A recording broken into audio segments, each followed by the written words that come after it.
Peço licença para tirar aqui, tá? Que o nome de Deus possa ser louvado através desse hino que eu vou cantar, que o Espírito Santo possa habitar em cada coração e que você medite nesta letra, que nós possamos ser um santuário de Deus, amém?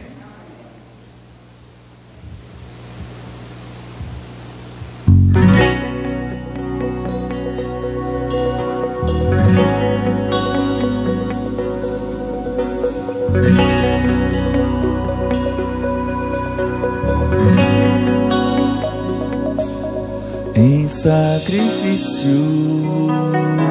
o sangue deu, como um cordeiro Cristo morreu. Quando o pecado separou, seu sacrifício me livrou.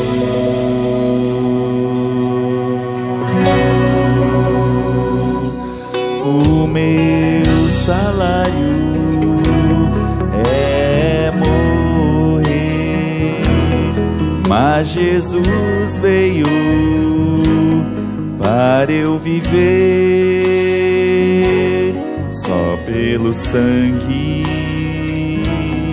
que derramou, Cristo Cordeiro me salvou. Quero que Deus transforme o meu coração e que o torne em morada para si. Pelo seu sangue me purifique e um santuário faça em mim.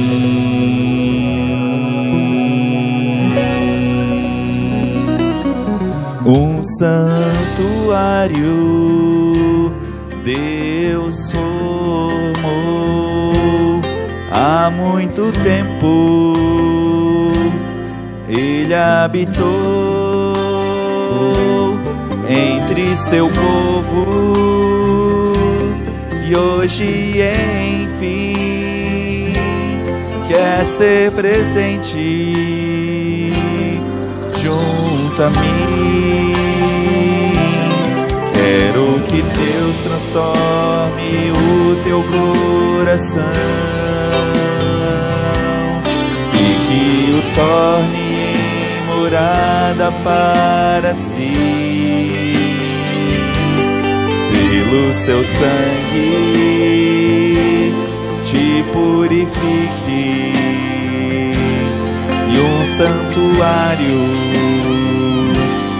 faça em ti. Quero que Deus transforme o meu coração e que o torne em morada para si. Seu sangue te purifique e um santuário faça em ti.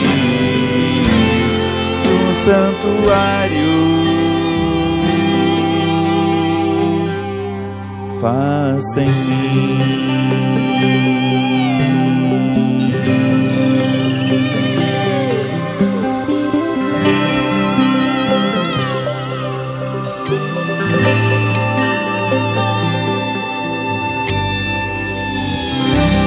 Amém?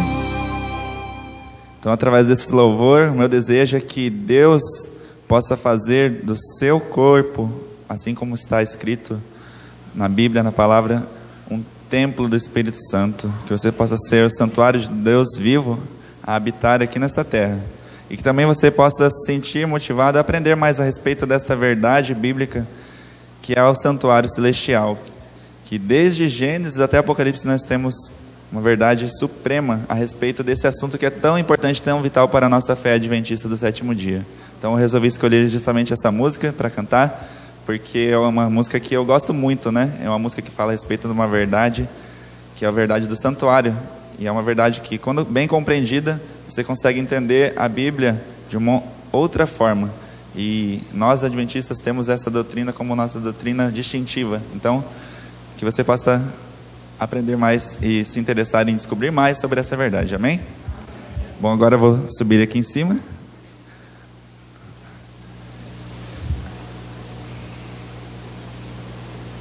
Saúdo todos os nossos irmãos com a graça e a paz do Senhor Jesus Cristo. Que você possa ser abençoado através agora desta mensagem que nós vamos trazer através do pão espiritual. Já tivemos nosso momento de louvor, né? Nosso momento de cântico, nosso momento de adoração através dos dízimos, das ofertas. E agora chegou um momento solene, né? Fiquei muito feliz quando o irmão me convidou para repartir um pão a respeito dos milagres de Jesus. Realmente, Jesus tem milagres maravilhosos. E quando bem compreendidos, isso vai acalentar ainda mais nossa fé. Porque Jesus, ele teve um ministério aqui na terra que durou 3 anos e meio. E durante todo o seu ministério, ele realizou sinais, ele realizou prodígios, ele fez curas, ele fez manifestações sobrenaturais do seu poder, fez parar uma tempestade, andou por sobre as águas, curou uma mulher com fluxo de sangue, ressuscitou a filha de Jairo, que havia morrido, né, estava doente. Porém, irmãos, o maior milagre que Jesus realizou enquanto ele esteve aqui na terra, é o milagre que eu vou apresentar agora para os irmãos. A maior manifestação do seu poder. Alguém tem alguma ideia de qual seja esse milagre? Quer levantar a mão, quer tentar responder? Alguém sabe? Muito bem, a irmã ali falou. A ressurreição de Lázaro. Cristo morreu, e isso realmente, essa morte de Cristo, se você for ver uma verdade bíblica que tenha maior significado, talvez seja essa, irmã, que a senhora falou, entendeu? Mas a questão do seu ministério, né, terrestre, enquanto ele estava vivo, a maior manifestação do seu poder foi esta, a ressurreição de Lázaro. Inclusive, Ellen White, eu trouxe esta expressão daqui do livro, né, que inclusive eu trouxe aqui, que vai servir de suporte, o livro Desejado de Todas as Nações. É um livro espetacular para quem quer saber mais a respeito do nosso Senhor e Salvador Jesus Cristo. Aqui vai contar com detalhes todo o seu ministério, desde lá do seu nascimento, passando pela sua infância, depois já a fase adulta, quando ele inicia o seu ministério, ele tem o chamado ali através dos discípulos, e ele exerce todo o seu ministério até sua morte e ressurreição. Então, irmãos, são detalhes preciosos para quem gosta de estudar e se aprofundar na vida e ministério do Senhor Jesus Cristo. Recomendo muito esse livro. E vamos abrir agora então nossa palavra de Deus, né, para vermos nela o que temos trazido a esse respeito. Está lá no livro de João, no capítulo 11. João, capítulo 11. Evangelho de João, capítulo 11.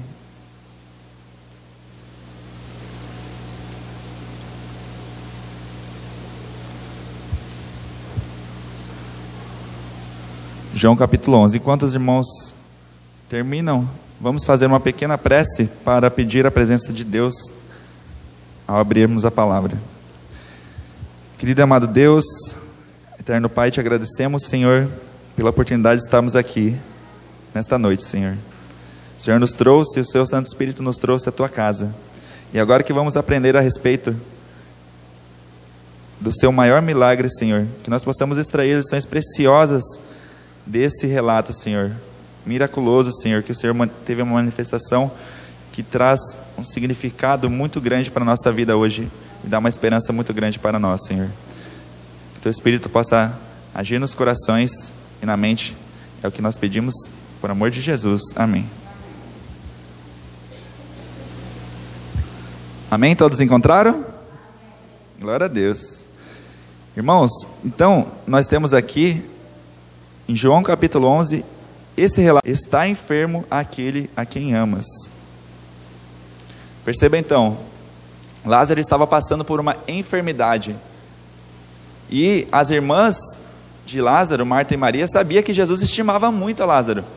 Aqui nesse livro aqui, Desejados de Todas as Nações, a irmã White chega a comentar que Jesus, ele tinha uma afeição por toda a humanidade, por toda a família humana. Jesus tem um carinho.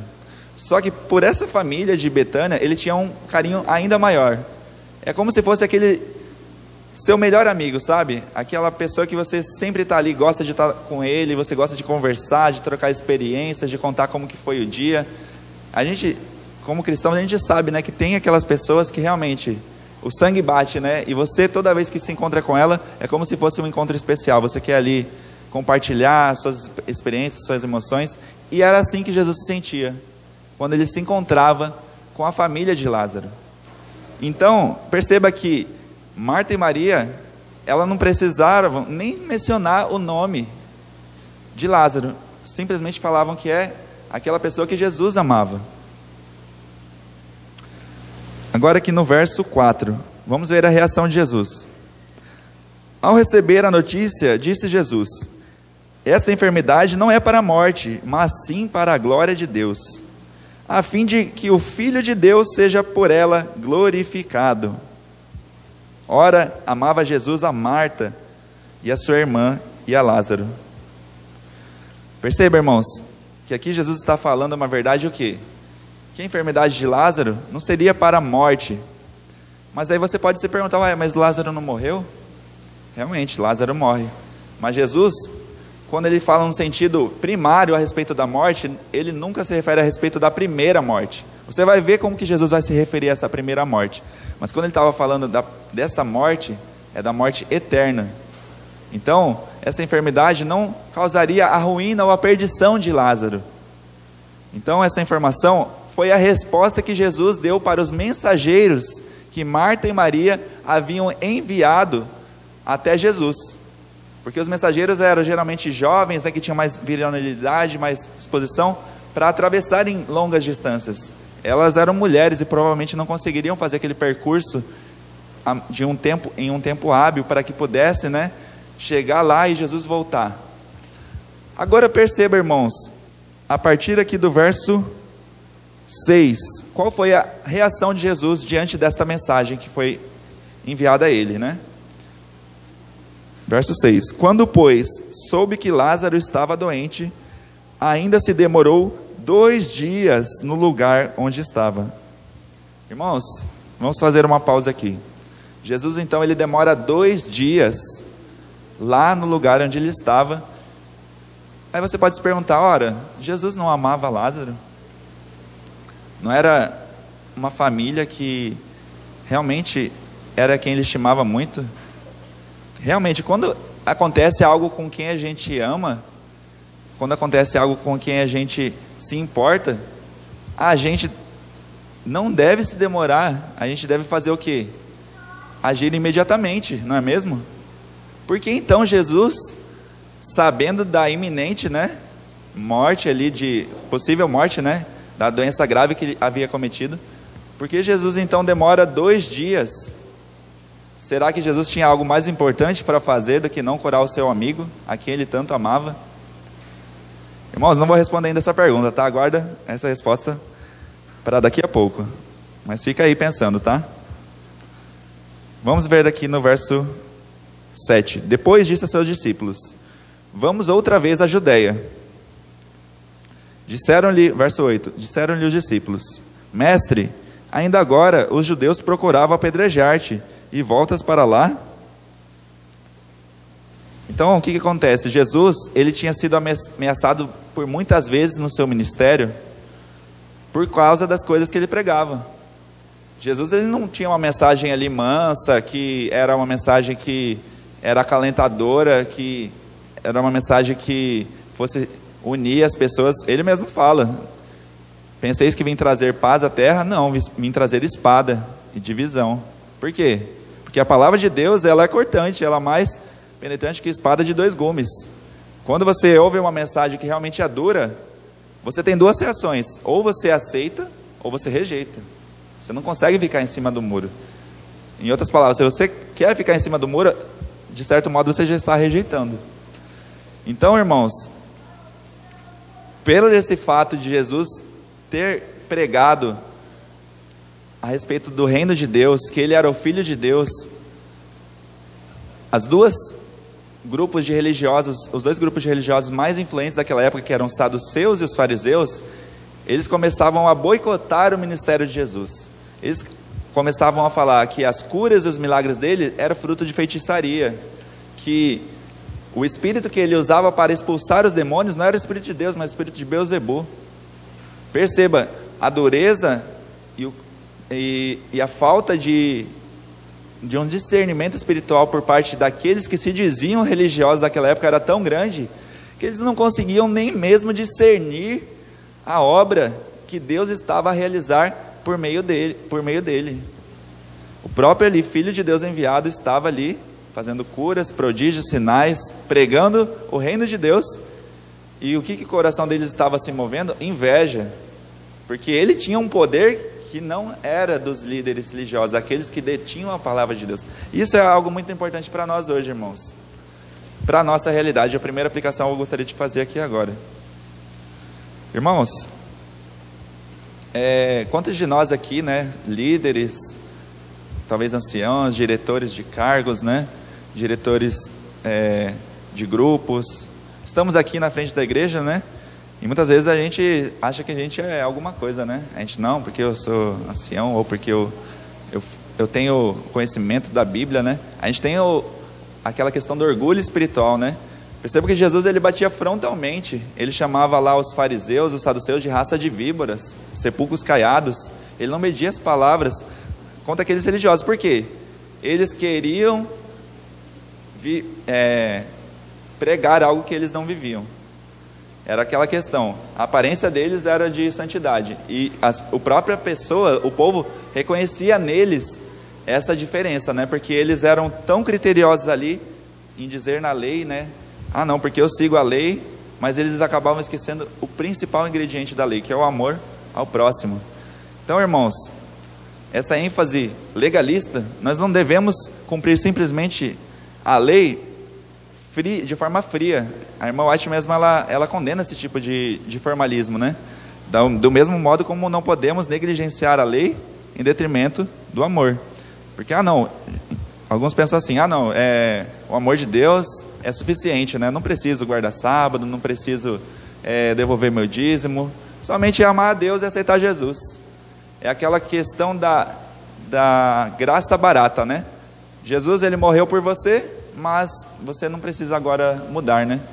Inclusive, o pastor que pregou aqui, né, na última semana, estava lá agora fazendo a mensagem, e realmente ele falou bastante, achei muito interessante isso, né? Hoje em dia ninguém mais quer fazer sacrifício por Cristo, somente quer o Cristo o quê? O Cristo que salva, ele não quer o Cristo que é o Senhor da sua vida. Então nós precisamos entender isso, irmãos, nós precisamos entender que Cristo, ele veio trazer divisão na terra, e como nós olhamos para as profecias, nós vemos que quanto mais se aproxima, né, o tempo dos cumprimentos proféticos, a terra cada vez mais vai ficar polarizada. Só que no final dos tempos não vai existir essa questão de comunista, socialista, direita, esquerda, feminista, LGBT, não sei mais o que. Vai ter somente dois grupos, os que guardam os mandamentos de Deus e os que não guardam os mandamentos de Deus. Então, irmãos, nós precisamos hoje começar a realmente viver o assim diz o Senhor na nossa vida. Se Deus é Baal, vamos seguir a Deus de todo o nosso coração, e não vamos ficar nos preocupando com status, com fama, com reconhecimento, porque os fariseus eram aqueles que batiam no peito e falavam: obrigado, Senhor, porque eu não sou igual a esse cobrador de impostos, obrigado porque eu não tenho os pecados que ele comete, eu não sou igual aquela prostituta. Eles batiam no peito e se achavam melhores do que os outros, e essa é a tentação de muitos de nós, né, aqui que somos adventistas. A gente fala, não, a gente é um povo realmente abençoado por Deus, né? Deus assim tem uma bênção especial para nós, e realmente é verdade, não é mentira isso não, isso é uma verdade muito grande, mas nós temos que lembrar que nós também temos uma responsabilidade muito grande. Se a nós foi cumprimentos proféticos. Voltando aqui, irmãos, agora. Então Jesus, ele tinha uma mensagem dura, infusiva. E Jesus, ele fala aqui no verso 9. Não são 12 as horas do dia, se alguém andar de dia, não tropeça, porque vê a luz deste mundo. Mas se andar de noite, tropeça, porque nele não há luz. O que Jesus estava querendo dizer aqui, irmãos? Jesus estava dizendo que você tem o dia, você tem as horas para você levar a mensagem. E esse dia, como eu costumo dizer, não é simplesmente a questão do sol e da lua, a questão da parte clara e da parte escura do dia. Mas esse dia simboliza também o quê? Uma questão de liberdade. Nós estamos aqui, uma liberdade, uma possibilidade de pregar a palavra. Em outros momentos Jesus fala o quê? Trabalhar enquanto é dia, porque logo a noite vem. E quando a noite vier, ninguém vai poder trabalhar. O que acontece, irmãos? A noite, as trevas, elas simbolizam o quê? A perseguição. A cessação do término da liberdade religiosa. Em muitos países do mundo, já está acontecendo vários movimentos de perseguição aos cristãos. Graças a Deus aqui no Brasil, nós temos majoritariamente um país cristão. Mas, à medida que o tempo avança, essa intolerância ela vai sendo atingida a níveis que vai atingir a nós também. Em alguns países do mundo, é proibido você portar até mesmo a Bíblia Sagrada. Se você for encontrado com esse livro, você pode ser preso, em alguns casos até mesmo sentenciado à morte. E muitos de nós, irmãos, temos aqui a liberdade hoje de lermos a nossa Bíblia, de encontrarmos aqui as promessas de Deus, e nós negligenciamos. Se nós soubéssemos um pouquinho apenas da história que esse livro passou, da perseguição que aqueles que portaram a Bíblia tiveram no decorrer da história cristã. Pesquise depois a respeito sobre os valdenses, sobre os huguenotes, que foram povos que portaram a palavra de Deus durante a Idade Média. E lá, somente a igreja romana era permitido ter a Bíblia. E quem você fosse encontrado era sentenciado à morte. Era crime, sentenciado à morte. E aquelas pessoas, elas não ligaram para isso. Muitos daqueles que não tinham a Bíblia, qual que era o passatempo deles? Eram eles ficar decorando, dia após dia, porções dos evangelhos. Alguns deles sabiam de cor os 4 evangelhos da Bíblia, de cabeça, de memória. Então, o que acontece? Hoje, a estratégia de Satanás não é mais perseguir a Bíblia. Se alguém falar para você que aqui no Brasil vão ser retiradas as Bíblias, eu custo muito acreditar. Porém, para países como o nosso, Brasil, Estados Unidos, e aqui na América do Sul, que possuem a liberdade religiosa, a estratégia de Satanás é o quê? É colocar distrações, colocar tentações, colocar a questão de tudo aquilo que vai contra o que esse livro prega. E aí, muitos de nós acabamos sendo enredados por esses laços. Então, fiquemos atentos à estratégia do inimigo. Verso 11. Isto dizia, e depois lhes acrescentou: nosso amigo Lázaro adormeceu, mas eu vou para despertá-lo. Disseram, pois, os discípulos: Senhor, se dorme, estará salvo.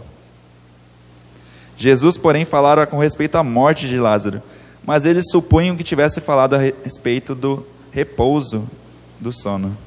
Irmãos, aqui tem uma verdade fundamental, bíblica, tremenda. Tremenda. Eu falei um pouquinho atrás a respeito do sábado, né? Mas, além do sábado, uma outra doutrina que é negligenciada mundo afora por católicos, evangélicos, protestantes, espíritas, é a respeito da verdade do estado do homem na morte. Jesus, lembra que eu falei ali atrás que Jesus ele tinha falado a respeito da morte, né? E agora Jesus fala o quê? Que Lázaro dorme. E os discípulos na hora associaram o quê? Dormir é o que nós fazemos toda noite, né?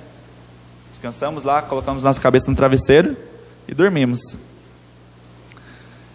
E os discípulos acharam que era isso, né? Então ele está bem, né? Se está dormindo, está saudável. Porém, Jesus não estava falando a respeito, né, desse sono. Jesus estava falando a respeito Do sono da morte, da primeira morte. Existem quantas mortes, irmãos? Quantas mortes existem? Tipo de morte? Podem responder. 2 mortes, muito bem. 2 mortes, porém aqui Jesus estava falando a respeito do quê? Da primeira morte. Da primeira. E os discípulos acharam que era o sono. Porém, perceba, irmãos, nunca a Bíblia, ela trata a respeito da primeira morte como se a alma ou o espírito daquele que morre, ele permanecesse vivo, vagando por aí, vagando por algum lugar, ou se estivesse desencarnado e colocado em outro corpo. Essa verdade a respeito da imortalidade da alma é um dos laços, a escritora Ellen White, ela comenta, é um dos laços que vai fazer o mundo se dobrar diante do regime da besta, do Apocalipse. Diante de 2 enganos. A primeira, a santidade do domingo, e o segundo é a respeito da imortalidade da alma, esse engano. E esse engano, irmãos, não pensem vocês que começou aqui a respeito na época de Jesus, não. Esse engano vem lá e quando, desde o jardim do Éden, quando a serpente ela fala para Eva: você pode comer do fruto, certamente você não morrerá. Então, irmãos, todas as crenças que derivam disso, como purgatório, como reencarnação, como o seio de Abraão, todas essas crenças, elas ecoam de algum grau a crença lá da serpente. Nós precisamos, irmãos, dar uma ênfase nesta doutrina distintiva. Eu falei ali a respeito, quando eu cantei a música a respeito da doutrina do santuário, mas assim como a doutrina do santuário, a doutrina do sábado e a doutrina da imortalidade da alma, são também 2 outras doutrinas distintivas que nós carregamos como adventistas do 7º dia. E muitas vezes, infelizmente, nós acabamos o quê? Passando isso por alto. Irmãos, o que eu já cansei de encontrar pessoas aí que acreditam que quando a pessoa morre, né? Eu vou orar agora pelo meu ente querido que se partiu, que agora está lá no céu, olhando por nós, né? Infelizmente, às vezes, até pessoas da nossa própria igreja, né, amor? A gente acaba vendo, né? Postando ali nas redes sociais, um pensamento que a pessoa morre e já está num lugar melhor, vou te encontrar no céu. É como assim, se jogasse por terra tudo aquilo que a gente levou anos para desenraizar essa verdade preciosa a respeito da palavra de Deus. Quando a pessoa morre, irmãos, ela não está no céu, ela não está no inferno, porque a sentença ainda não foi dada. Quando a pessoa morre, ela está descansando, e é assim que Jesus se refere a respeito da primeira morte: um sono, apenas um sono. E os discípulos não entenderam isso. E como nós vimos, as irmãs de Lázaro também não entenderam isso, porque Jesus assegurou os mensageiros: essa morte, essa doença que lhe foi cometida não é para a morte, não se preocupe, não se atemorize. E muitos de nós hoje, quando nós temos aqui um claro, assim diz o Senhor, ainda assim a gente começa a ficar angustiado, a gente começa a ficar aflito, a gente começa a ficar desesperado, quando Jesus fala o quê? Calma, não chegou a hora. Jesus ali, ele demorou 2 dias para chegar até o local. E como nós vamos ver aqui, continuando no relato, no verso 14. Então Jesus abriu o jogo com os discípulos, que eles não estavam entendendo. Jesus falou agora de uma forma que eles entendessem. Lá atrás ele falou a respeito da morte, não a respeito da primeira morte, mas da segunda. Então Jesus falou claramente: tá bom, vocês não entenderam que o sono, que a morte é apenas o sono, então vou falar. Então Lázaro morreu. Lázaro morreu. No verso 14. E no verso 15: e por vossa causa me alegro de que lá não estivesse, para que possais crer, mas vamos ter com ele. Por que Jesus não queria que ele lá estivesse? Porque, como nós dissemos, os saduceus, os fariseus, estavam boicotando o ministério de Jesus. Se Jesus já estivesse lá então em Betânia, naquele momento, quando Lázaro morresse, e logo em seguida, no momento seguinte, ele já ressuscitasse na mesma hora ou no mesmo dia, eles iam dizer o quê? Ah, não, isso aí foi uma farsa, você acha? Porque no quarto dia não tinha mais como ninguém fazer essa falsa alegação, que o espírito dele ainda estava lá sobre o corpo, ou que foi uma farsa. Quando a gente vai ver mais para frente o relato, diz que até cheirava mal o corpo de Lázaro. Então, Jesus não queria estar lá no momento que Lázaro morreu, e por esse motivo, propositadamente, ele se demora 2 dias antes de chegar até aquele lugar. Vamos continuar, irmãos. Então aqui no verso 16, então Tomé, chamado Dídimo, disse aos condiscípulos: vamos também nós para morrermos com ele. Irmãos, aqui nesse momento Tomé, ele estava dando ali uma prova da sua fé. Tomé, certas vezes ele vacilava, né? Como foi na questão da ressurreição de Cristo. Ele não creu, né, que Jesus havia realmente ressuscitado e pediu para tocar, né, nas mãos e nos pés de Jesus.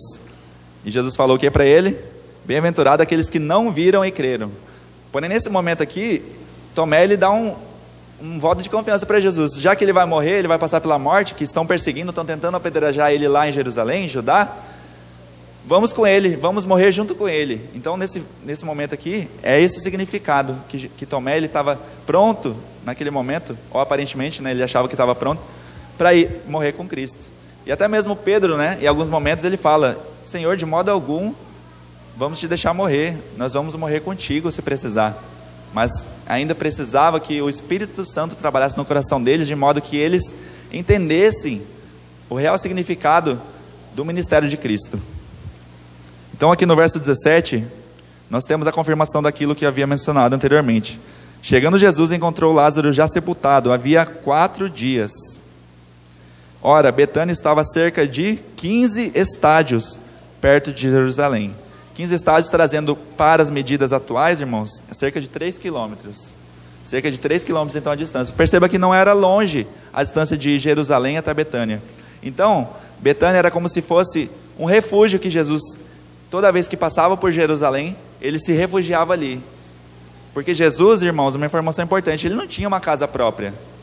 Ele não tinha onde nem reclinar a cabeça. Então, toda vez que ele andava de cidade em cidade, o repouso dele era no lugar onde as pessoas cediam amoravelmente a sua casa. E ali, na casa de Betânia, de Marta, Lázaro e Maria, era um dos lugares que ele mais gostava de ficar. Vamos ver aqui a respeito, no verso 19. Muito dentre os judeus tinham vindo ter com Marta e Maria, para as consolar a respeito de seu irmão. Marta, quando soube que Jesus vinha, saiu ao seu encontro. Maria, porém, ficou sentada em casa. Disse, pois, Marta a Jesus: Senhor, se estiveras aqui, não teria morrido meu irmão. Mas também sei que mesmo agora, tudo quanto pedires a Deus, Deus te concederá. Irmãos, nesse momento, imagine a cena agora. Imagine a cena. Marta e Maria, elas queriam muito que Jesus estivesse. E a escritora Ellen White, ela comenta que essa frase que Marta, ela fala para Jesus, ela havia repetida várias e várias vezes.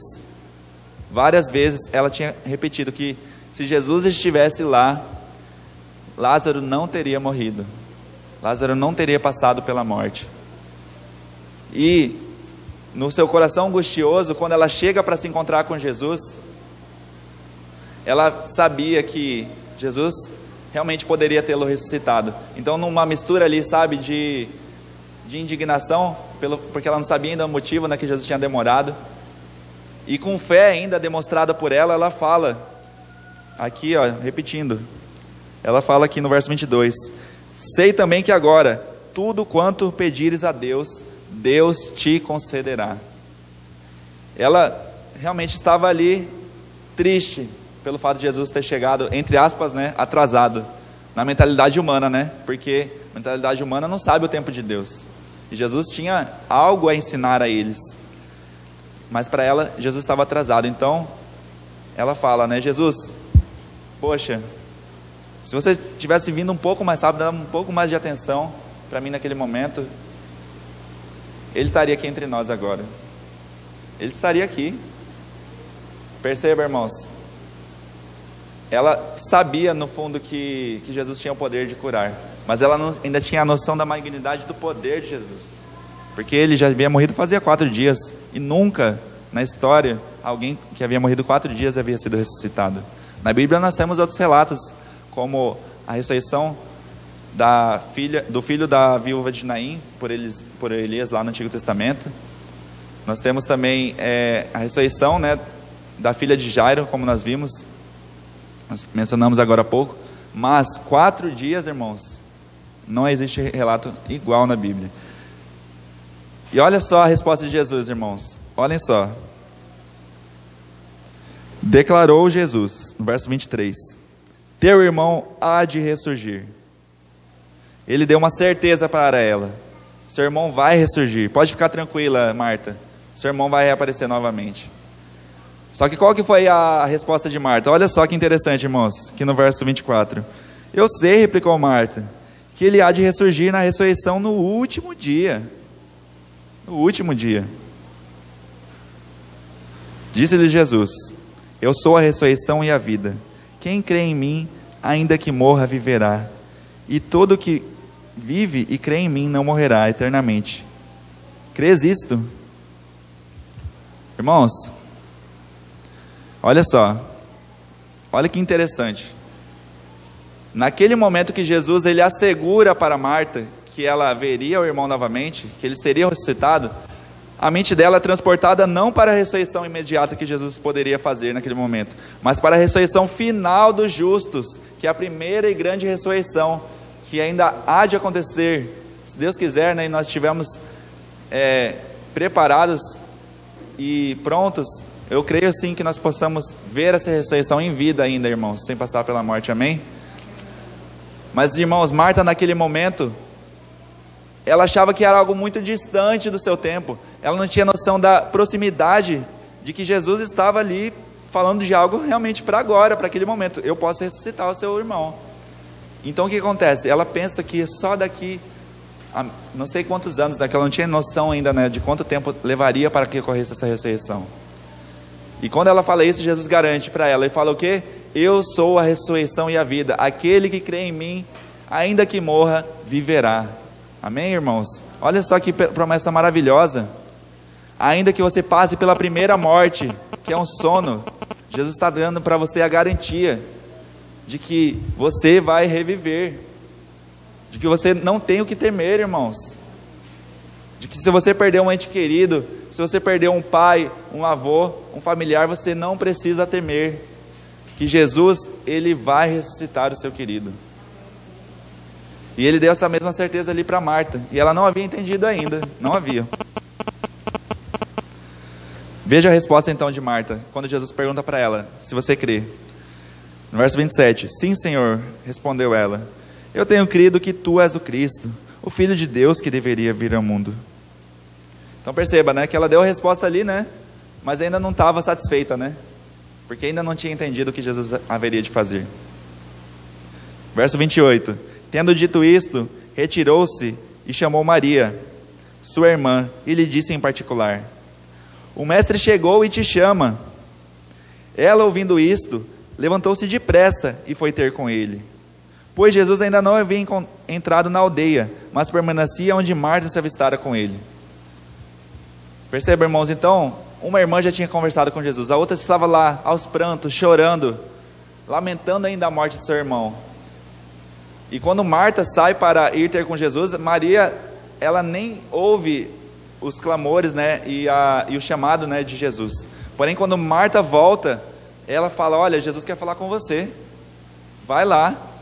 Ela não pensa duas vezes, irmãos, assim que ela ouve que Jesus está lá, ela sai correndo, ela vai ter com Jesus. Olha só o diálogo deles, irmãos, aqui no verso 31, os judeus que estavam com Maria em casa, a consolavam, vendo-a levantar-se depressa, e ao sair, seguiram-na, supondo que ela ia ao túmulo para chorar.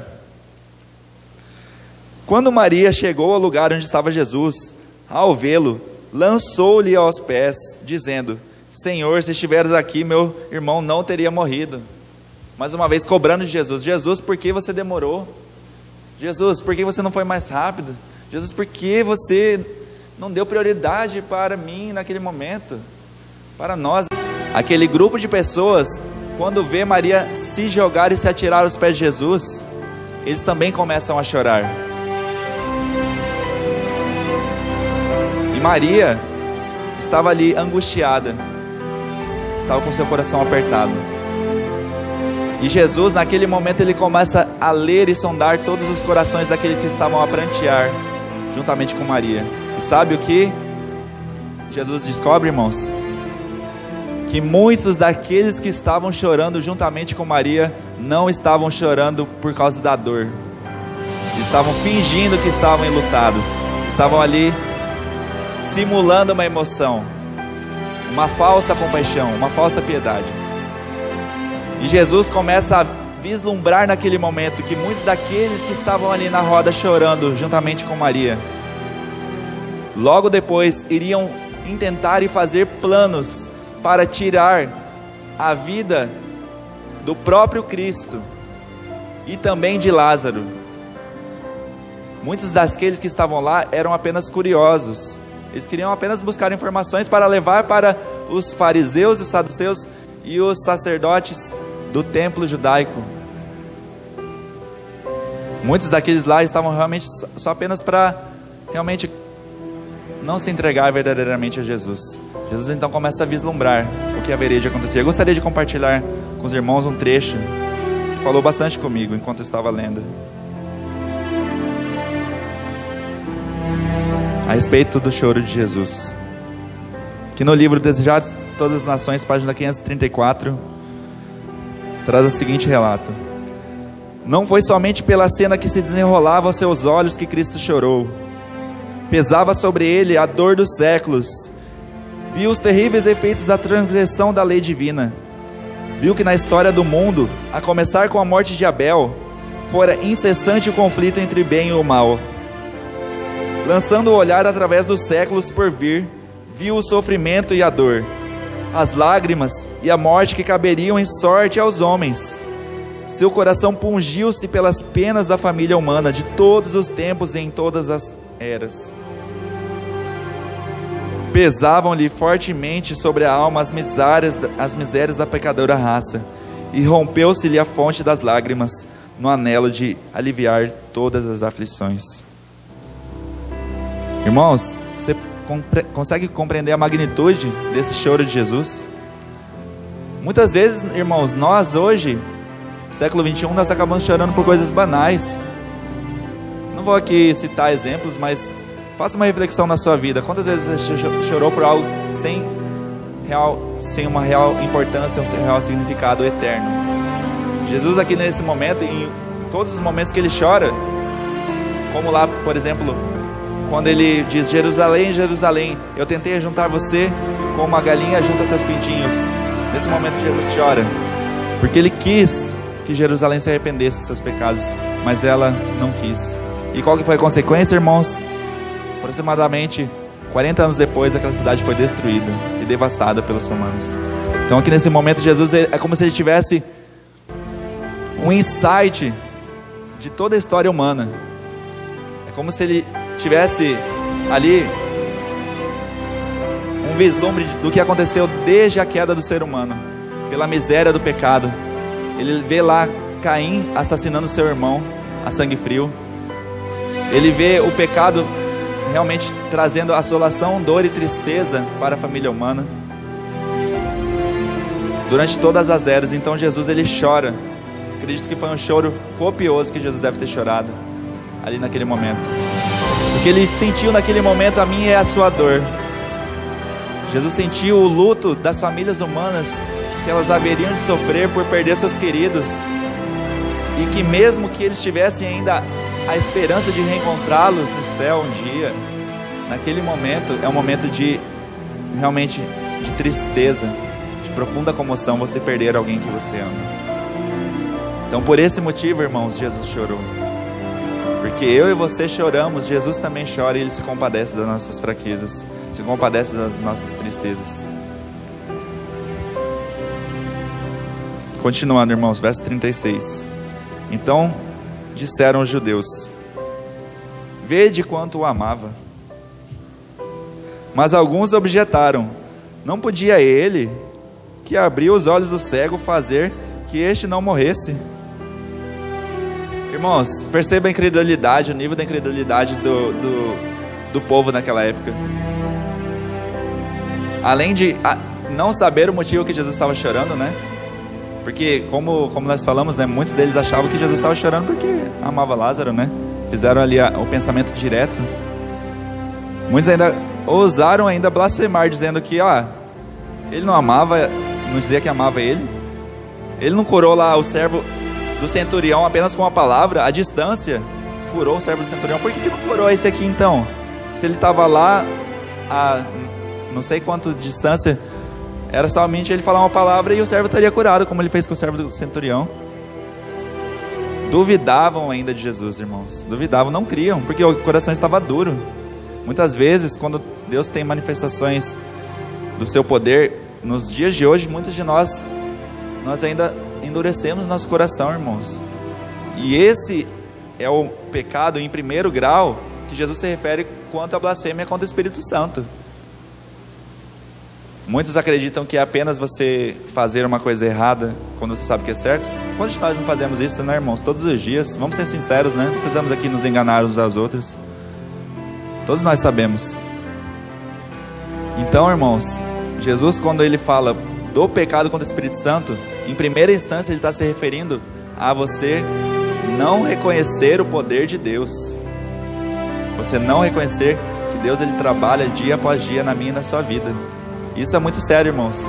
Quando nós não reconhecemos, nós temos um perigo muito grande de estarmos incorrendo no pecado contra o Espírito Santo. Como nós falamos, os fariseus, os saduceus viam Jesus expulsando demônios e falavam o quê? Que aquele era o espírito de Beelzebu, um dos símbolos de Satanás, né? Perceba, você atribuir obras de Deus ao inimigo de Deus é uma inversão completa de valores. E a palavra de Deus diz que ai daqueles que chamam o mal de bem e o bem de mal. Ai daqueles. Inversão de valores, irmãos. Nós estamos vivendo hoje numa era de inversão de valores, numa era de relativismo, em que o bem tem se tornado cada vez mais o mal aos olhos do mundo, porque nossos olhos da igreja jamais isso pode acontecer. E o mal tem se tornado cada vez mais bem. Nós vemos aí a questão das famílias se desintegrando, a questão de crianças sendo erotizadas abertamente. E se você falar contra, você está sendo o quê? Você está sendo intolerante, você está sendo retrógrado, você está sendo anti-prosperidade da humanidade, né? Anti-progressismo e tudo mais. Se você defender a família hoje, você é taxado como realmente quase como um criminoso. Os judeus não reconheceram, irmãos. Mas Jesus, ele tinha uma missão ainda para cumprir. Ele sabia muito bem o seu propósito. No verso 38. Jesus, agitando-se novamente em si mesmo, encaminhou-se para o túmulo. Esta era uma gruta, e cuja entrada tinham posto uma pedra. Então ordenou Jesus: tirem a pedra. Irmãos, outra verdade muito importante para nós hoje. Jesus, ele poderia ter falado para um anjo, ou até mesmo pela sua própria palavra, que aquela pedra fosse removida. Só que Jesus, ele faz o quê? Ele pede auxílio humano. Deus, ele nunca vai fazer algo que está ao meu alcance fazer. Por mais que ele seja Deus, ele tenha poder para isso. Nós temos que saber que Deus, ele é soberano, mas existe uma responsabilidade para o ser humano. Nós temos uma missão a desenvolver. E Jesus, ele poderia ter falado que aquela pedra se removesse, mas ele não fez, porque ele queria que os homens fossem co-participantes daquela obra que ele havia de realizar. Então que hoje nós possamos saber que nós temos um papel a desempenhar, que nós possamos, através do Espírito Santo, ser conscientizados que aquilo que está ao nosso alcance nós devemos realizar, porque é assim que Deus trabalha, sempre colaborando a sua soberania com a nossa participação, né? Então aqui a resposta de Marta, né? Marta, irmã do morto, disse: Senhor, ele já cheira mal, porque já é de 4 dias. Jesus responde para ela na hora ali: Não te disse eu que se cresces, verás a glória de Deus? Creia, Marta. Marta às vezes parece que é um pouco como eu e como você, né? Realmente poder fazer obras maiores do que Jesus, não em qualidade, irmãos, mas sim num tempo hábil de que nós aceitamos o Evangelho.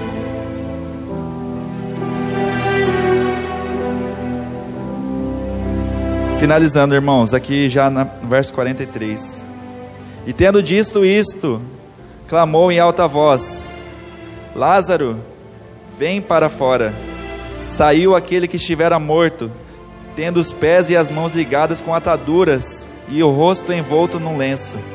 Então lhes ordenou Jesus: desatai-o e os deixai-o ir. Muitos, pois, dentre os judeus que tinham vindo visitar Maria, vendo o que fizera Jesus, creram neles. Outros, porém, foram ter com os fariseus e lhes contaram dos feitos que Jesus realizara. Irmãos, então naquele momento, Jesus, ele tinha ali algo muito especial para ensinar a nós. Por mais que nós não creiamos, por mais que nós duvidemos, por mais que nós já tenhamos perdido as esperanças, ainda assim Deus pode restaurar o que você acha que é perdido, o que você acha que não tem volta. Se for o seu casamento, se for a sua família, se for alguém que você orou e não se entregou a Cristo, se for um problema no seu trabalho, se for uma dúvida na sua faculdade, um problema no seu namoro, um problema com o seu irmão, com o seu amigo, se você já considera caso perdido, lembre-se dessa história, irmãos. Lembre-se. Para os homens e até mesmo para os religiosos, Lázaro já era um caso perdido, e já havia 4 dias. Não existia mais possibilidade humana para que ele pudesse voltar à vida. Porém, o que é impossível para os homens é possível para Deus, irmãos. Amém? O que é impossível aos olhos dos incrédulos, Deus vai realizar. Deus, Ele tem uma obra muito especial a realizar ainda nos nossos dias. Nós sabemos que a chuva serôdia não vai tardar a ser derramada, mas ela não vai ser derramada por atacado, irmãos. Ela vai ser derramada individualmente, somente aqueles que estão buscando. Deus, Ele vai realizar maravilhas inimagináveis que a terra jamais testemunhou. Antes que se inicie o tempo de angústia, Deus fale lá do santuário celestial: está feito. Continue o justo na prática da justiça, continue o imundo na prática da injustiça, continue o santo a santificar-se, continue o ímpio na prática do pecado. Antes dele dar essa sentença final, muitos ainda vão aceitar a Cristo. Deus quer que eu e você estejamos lá. Quando Jesus fala para Lázaro: Lázaro, sai para fora, você sabia que se Jesus não tivesse chamado pelo nome, se Jesus tivesse falado apenas sai para fora, uma multidão sairia cativa dos túmulos, como uma multidão saiu dos túmulos realmente quando Ele ressuscitou. E essa multidão é considerada as primícias dos mortos em Cristo. Os 144 mil são as primícias dos vivos que vão ser salvos também. E agora o que acontece, irmãos? Jesus chama Lázaro pelo seu nome. E aqueles que descansam em Cristo, se porventura eu e você passarmos pela primeira morte, Ele ainda vai chamar. E vai chamar pelo seu nome: vem para fora, assim como Ele chamou para Lázaro. E aqueles que durante a sua vida aqui nesta terra aprenderam a ouvir a voz de Deus, andaram com Deus e até mesmo lutaram com Deus, como Jacó lutou com Deus lá no Vale de Jaboque, esses que aprenderam a ouvir a voz de Cristo em vida, também vão ouvir quando Ele ressoar a última trombeta e vier voltar para resgatar os que foram fiéis, irmãos. Isso é maravilhoso, eu me emociono. Aqui no final do verso diz que nem todos creram, e infelizmente é assim mesmo, irmãos, nem todos creram. Alguns viram aquele sinal maravilhoso que foi, digo mais uma vez, a maior manifestação do ministério de Cristo. Alguns viram esse sinal e resolveram trilhar ali uma nova vida com Cristo, se entregaram a Cristo e realmente tiveram a convicção de que Ele era o Messias esperado. Porém, outros só estavam em busca ali de aceitação terrestre, de barganha política, talvez de barganha financeira também, e acabaram fazendo o quê? Entregando a Cristo, né? Trazendo aquelas mensagens. Oxalá eu e você possamos reconhecer que Cristo fez um milagre, que foi uma prefiguração da grande obra da restauração final dos justos. Quando Ele vem para dar o galardão àqueles que foram fiéis. E ali Cristo estava fazendo uma mini demonstração do que Ele é capaz de fazer com toda a humanidade que porventura passou por essa morte. A primeira morte não é o fim, irmãos. Tenhamos essa esperança que para aqueles que passaram vai haver uma ressurreição onde 1000 gerações vão se encontrar. Nós vamos cantar agora um hino que traz essa esperança e consolida ela no nosso coração. Nossa maior esperança e o motivo da nossa pregação. Que você nesse momento possa fazer uma reflexão da sua vida. E que se você deseja realmente fazer parte desse grupo, que você possa realmente ser, como o pastor falou, um membro dos 144.000 do exército de Cristo, que vai vencer com Ele rumo ao céu. Amém?